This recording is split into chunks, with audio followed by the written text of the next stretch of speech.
player that also kind of falls into some of this bracket is Morita.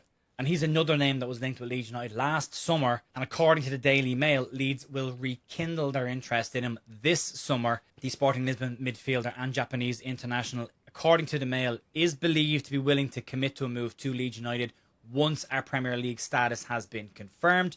And Morita would also be available on a free transfer this summer after deciding not to join Leeds United last summer and just wind down the final year of his contract at Lisbon.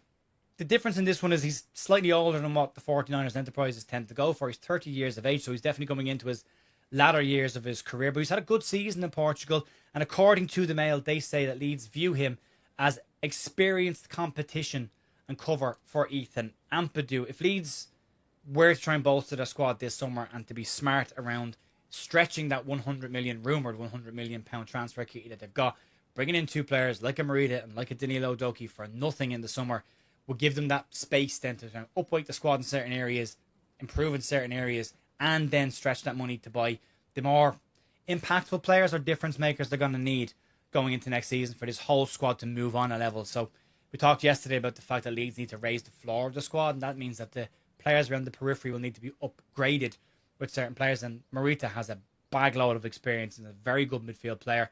And Danilo Doekhi's had some very, very strong years in the Bundesliga as well. And we've seen Bundesliga players come to Leeds and do very, very well. So, yeah, if they can get them across the line and they're coming from more credible sources than normal, then that should be a very smart move for Leeds heading into this summer. We saw them do it with DCL and Lucas Mecha last summer, bringing two free transfers. If you look at their combined goal output, or some pretty decent business done by the club as well. So we'll see if they can do that again.